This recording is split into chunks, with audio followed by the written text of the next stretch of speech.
looking down on everyone until the day you defeat.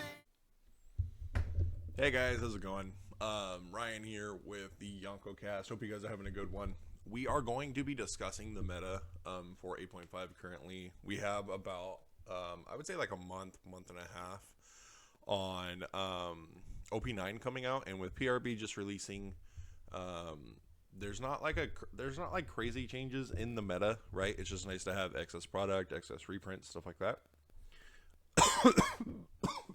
Excuse me.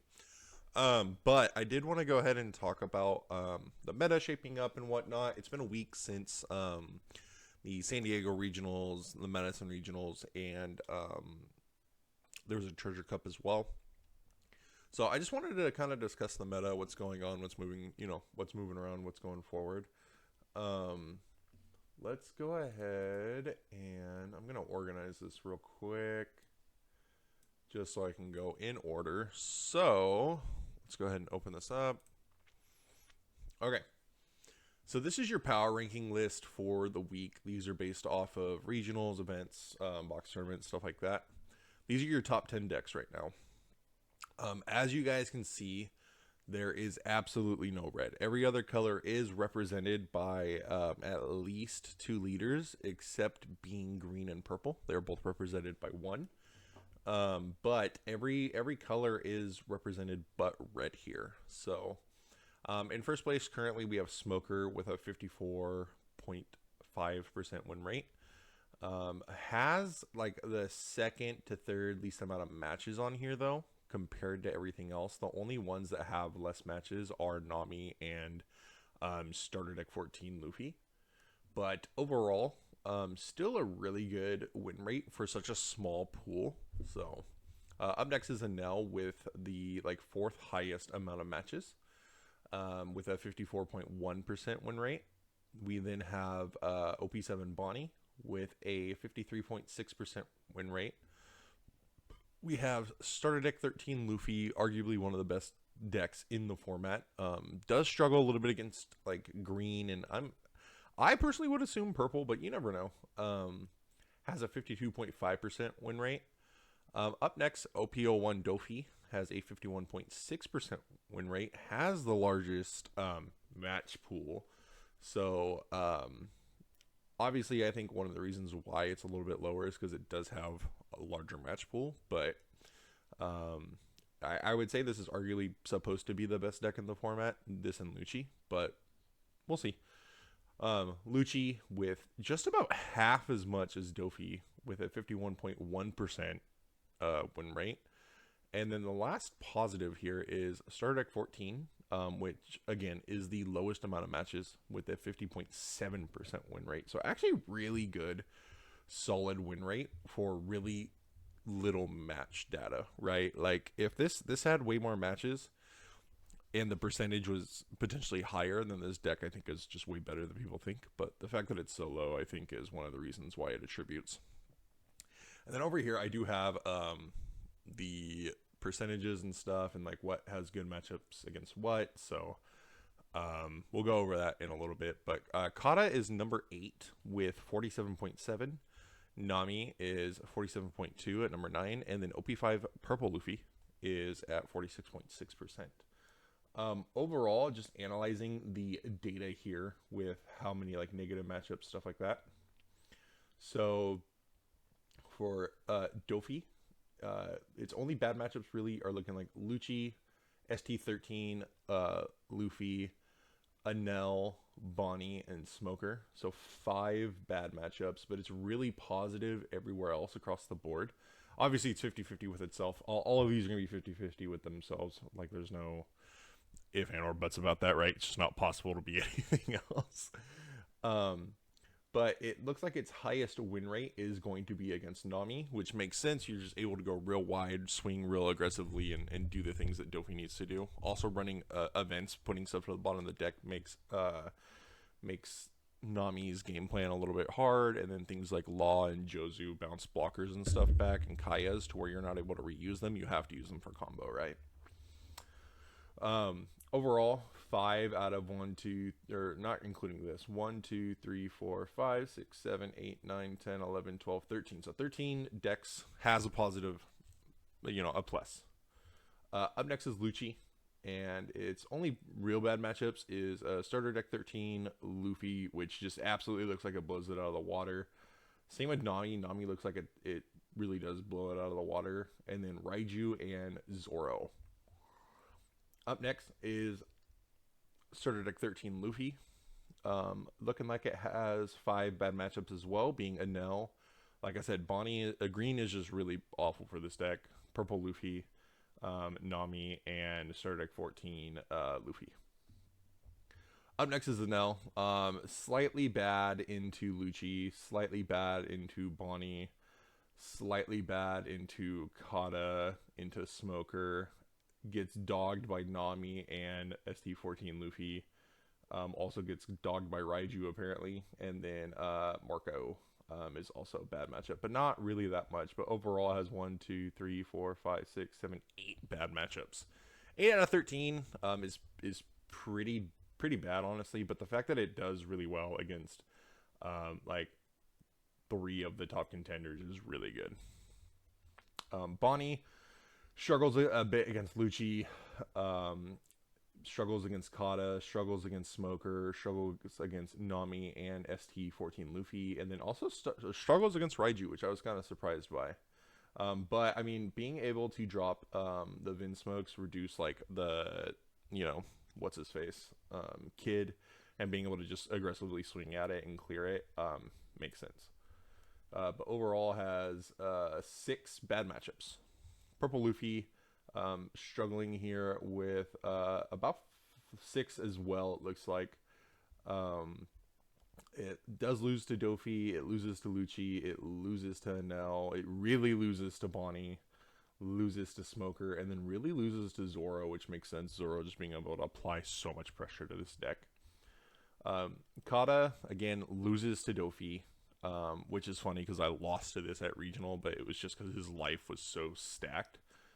Loses to Lucci, loses to ST13 Luffy, which makes sense because like the 10 mom and 7 moms don't do like crazy amount of work in this matchup. Loses to Purple Luffy, loses to Smoker, barely loses to Nami, and then hard loses to Zoro. Smoker looks like only has 3. Smoker is consistently the best win rate versus these decks. But we have it losing to Lucci, losing to ST13 Luffy, not by much, but crazy loses to ST14 Luffy here. And it looks like out of all the matches, it has 100% win rate against Raiju, which is absolutely crazy. So Raiju just kind of unplayable versus it, right?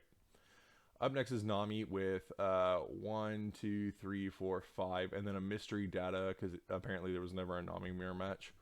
But 25% loss or 75% loss versus Dofi.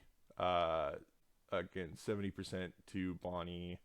A little bit under against Smoker, a lot under against Raiju, and then a lot under against Zoro.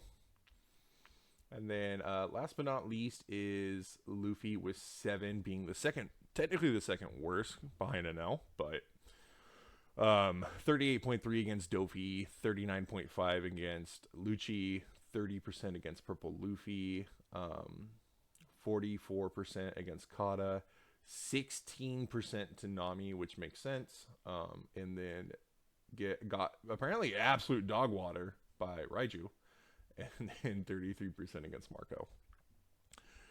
Up next, we're going to go over some of these deck lists. So this is Smoker. This is apparently based off the numbers for each of these decks and whatnot. This is like consistently the most numbers that are being played. If you guys want to pause it and look at these lists, you are more than welcome to. I'm not going to go into crazy detail over these lists unless I see something like really cool, which, speaking of which, is Sabo. I am very interested that this deck is playing Sabo. It kind of makes sense, but it also at the same time kind of doesn't, but that's just my opinion. Very surprised this isn't just like Isho, but overall pretty solid list. Next up is Anel. I don't think anybody's too surprised by anything in this list. Nothing really crazy speaks out. It's just a matter of, sorry about that timer going off. It's just a matter of like if this deck gets to see its top end and gets to see good matchups. So, yeah. Up next is Bonnie. Again, looking really standard. I know a lot of lists ended up cutting Barto, so I am kind of surprised to see Barto in these lists. And not the 3-drop event. I know the 3-drop event just helps you mega win against some of these matchups because they're just not able to swing with them, or like Brook can't activate its swing effect, stuff like that, or even in the mirror, like they can't use Carrot's effect, stuff like that. So yeah, very interested to see, you know, this style of list popping up more and more. Seems really, really heavy on the top end. No Shanks is kind of surprising, but yeah. ST13 Luffy is looking pretty standard. I would say the only thing that I am kind of surprised by is the Nami here. Its effect is blocker, and then on play, if you have 6 or less cards in your hand and a character with a cost of 8 or more, draw a card. So you essentially just get to like play Gecko, bring back Nami as a blocker, and bring back like a baby, draw a card, use leader effect, still have 1 life, and then play out any of the, you know, the options. Sabo also kind of interesting to me, but I do know some people have been favoring this card lately. And then we have Dofi here. We got, let's see, everything looking pretty right. This list, the only thing I don't see here is the Jozu, but this is not playing the mid-range bounce. This is playing the event package, which I do like the event. The more I've like tested, the more I've really liked the events. But overall, no top end card for the yellow matchup is a little concerning, which explains why it just has a really bad yellow matchup. Up next, Rob Lucci. Looks like they're back to playing Kaku. Uta obviously being played. Yeah, nothing crazy here. You know what's crazy? Actually, I have a bunch of these Utas because I picked up a collection and it had like 6 of the Luffy decks. So good to know for my sake.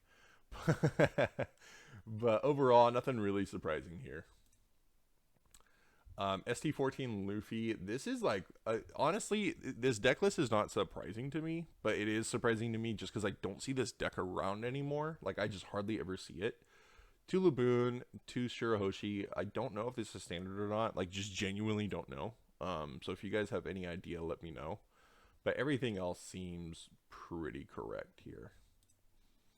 Up next is Kata, and this package is a lot different than I thought it was going to be. There's pretty much no mom package. The only mom package here are the 2 7 and 10 moms. It makes sense. Like, we're just trying to get triggers going, right? We're really just playing triggers, playing good cards that pop like Gudatsu, playing cards that play themselves like Kikunojo, that are like aggressive and get to do stuff. So this list is looking pretty solid and pretty nice, honestly. Up next is Nami, and honestly, I don't know in what world that you would be surprised by this list, but yeah, this looks very, very standard. Don't really see anything crazy here. So last but not least, Purple Luffy, looking like Purple Luffy. Honestly, I don't really see anything crazy here. The only thing I don't see in this list, oh no, it's there. Never mind. Sanji's right there. So, or Sangoro. But anyway, guys, that's like our little wrap up on the 8.5 meta for the week. Please like and subscribe. Let us know if you guys want to see any additional content. And then we are going to be having some local matches coming out soon. Just have to finish editing them. I was hoping to have them up by today, but just with my work schedule and having probably like the worst migraine in my life yesterday, where I felt like I had a knife in the back of my skull, and it still kind of feels like that. It's just not going to happen until probably Tuesday or Wednesday. So thank you guys so much for watching. We appreciate it, and we'll catch you guys next time.